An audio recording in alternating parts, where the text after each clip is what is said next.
Hey students, this is your instructor Laura Power, and I have a short video so that we're going into today's in-class activity with all of the information that you need to complete it successfully. The first thing we're going to do is a quick writing warm-up. So I have 3 questions up here on the screen, and you can pause the video just to take a quick couple of minutes to answer them. What is the 4-step process to source incorporation? What are the 3 elements of defining terms and ideas? And what is something you're interested in right now? When you're ready to continue the video, go ahead and press play.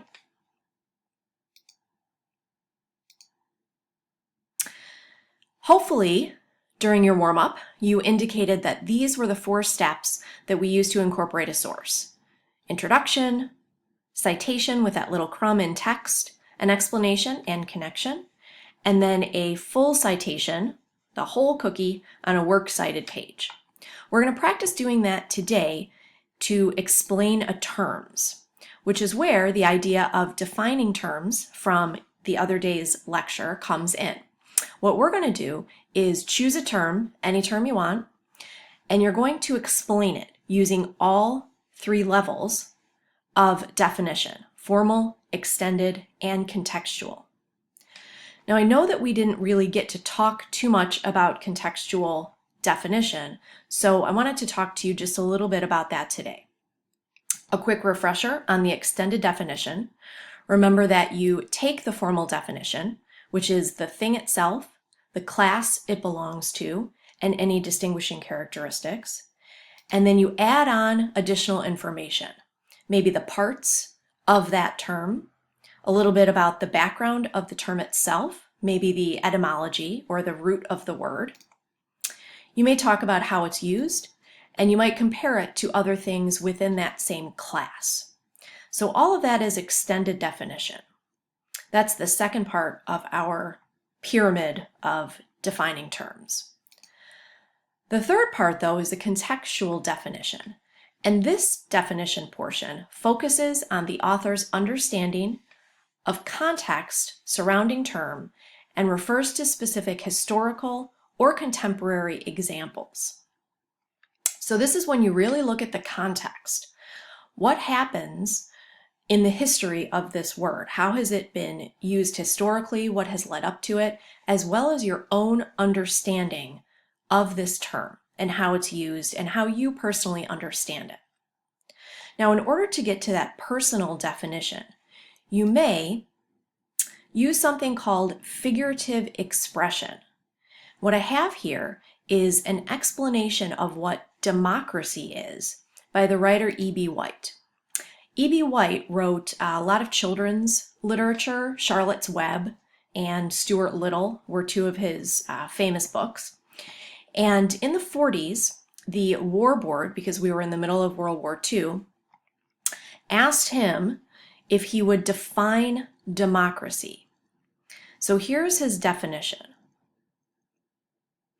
He's using a lot of metaphor, simile, and analogy in order to get this definition across. What he says is, surely the board knows what democracy is. It is the line that forms on the right.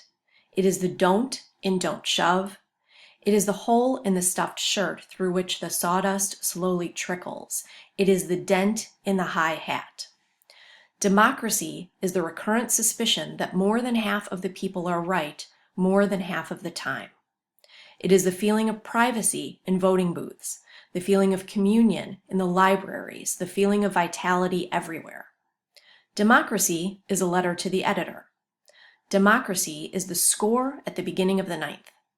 It is an idea which hasn't been disproved yet, a song the words of which have not gone bad.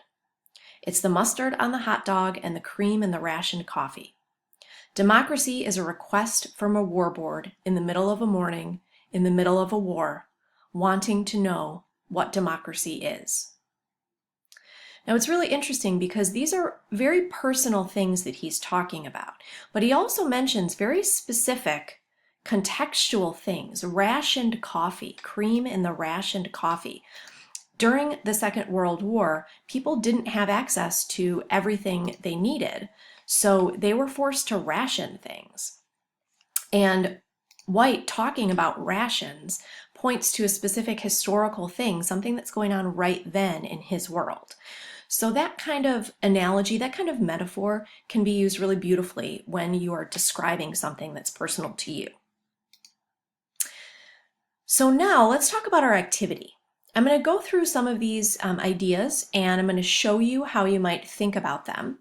But the first thing you're going to do is choose a term to explain. You're going to brainstorm your ideas about the term. You're going to plan your explanation so that it includes formal, extended, and contextual definition. This is a little different. You're going to investigate outside sources because we're going to use two sources. We're going to use a dictionary and an encyclopedia, and you're going to use the MCC library databases to find those sources. I do not want you for this activity to use the free web. I want you to use the library databases. You're going to draft your explanation, and then you're going to revise and proofread. Remember the student sample that we looked at in class on Monday. Use this as an idea of what one student wrote. Ours does not have to be as long as this, but it can be a good guide for you. So don't forget that you have that as a tool in your toolkit. So your first step is to choose a term. For my purposes, I have chosen the term protest. Your term can be anything you want, something that you are interested in right now, something that you have been thinking about. Once you've chosen your term, you're going to brainstorm. So protest, I have some ideas here. This is my first layer. What I did was a concept map. I'm going to add some details. So after I have my first layer here, I'm adding some details. These are just coming from my own brain, so I haven't yet done any investigation, and this is what I want you to do. I want you to get out as much information as you can before you start investigating, because that's going to help you be able to draft a working thesis statement, which is really important.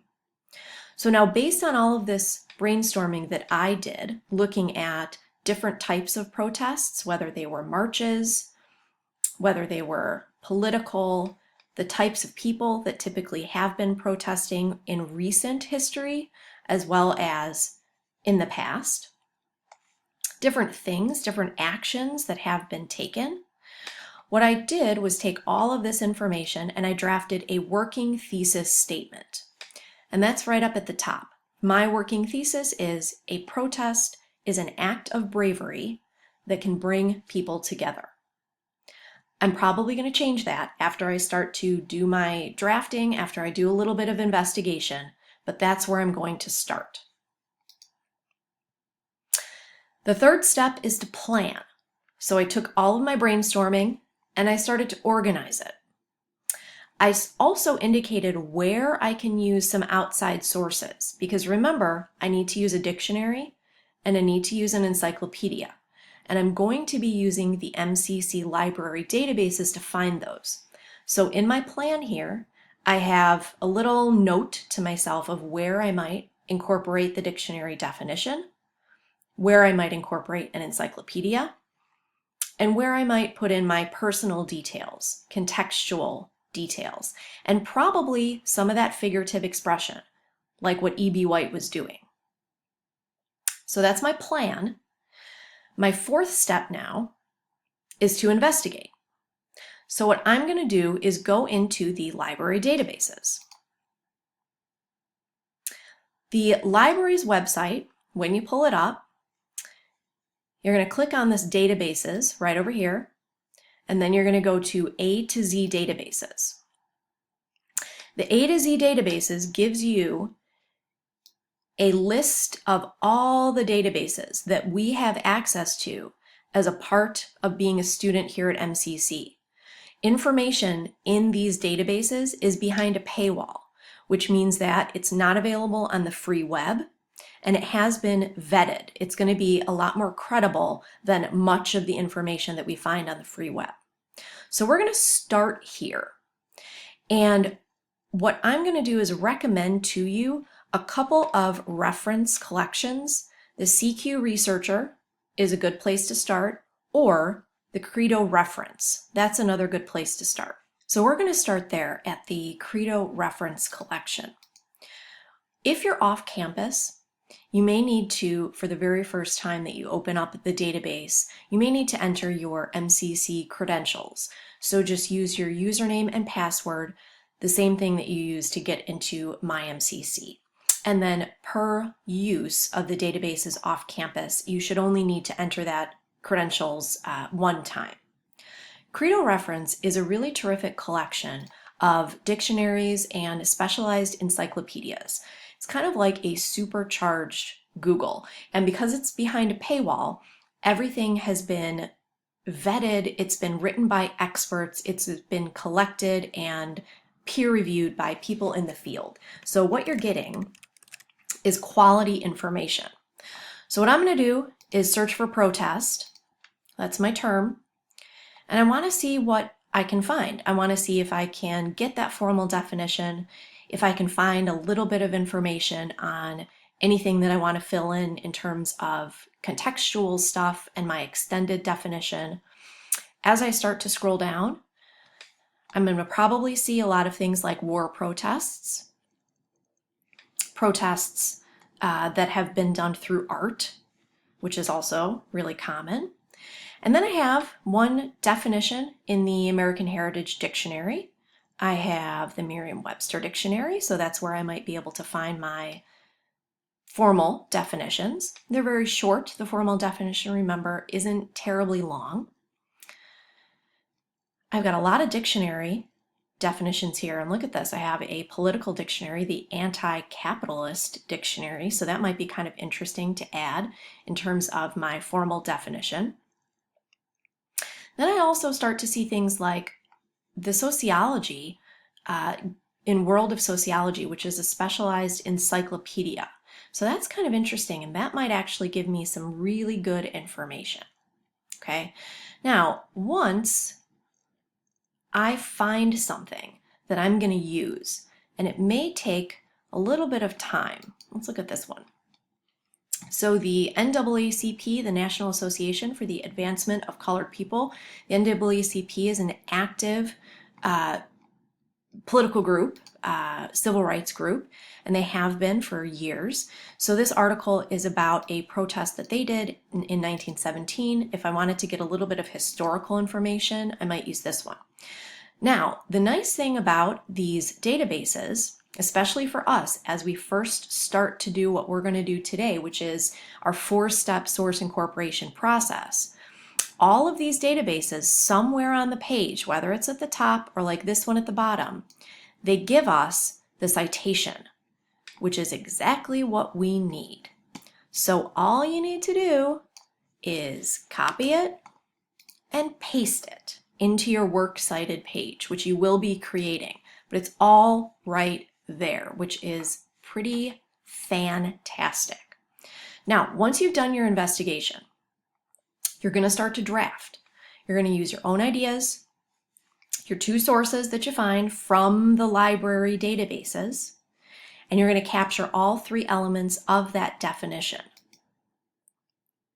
As you revise, once you have that draft, you're going to ask yourself some questions. Where can you add some ideas, reorganize your ideas? Where can you make that style, of course professional, but vigorous, economical? Where can you use fewer words? Finally, you're going to proofread and edit for all of these things, including for the citations that you're going to be creating. Use the Purdue OWL, the online writing lab, and I do have a link to that in the assignment explanation. It's right here. I also have a template because what you'll be doing is submitting a Word document. So I've created a template. If you don't want to mess around with any of the format, you can use this as long as you have Microsoft Word at home. It's got all the information. All you have to do is change your name, and it even has a works cited page so that when I'm ready to put my citation in there, look how beautiful that is. I'm going to fix the indent on it, and then I'm done. All right,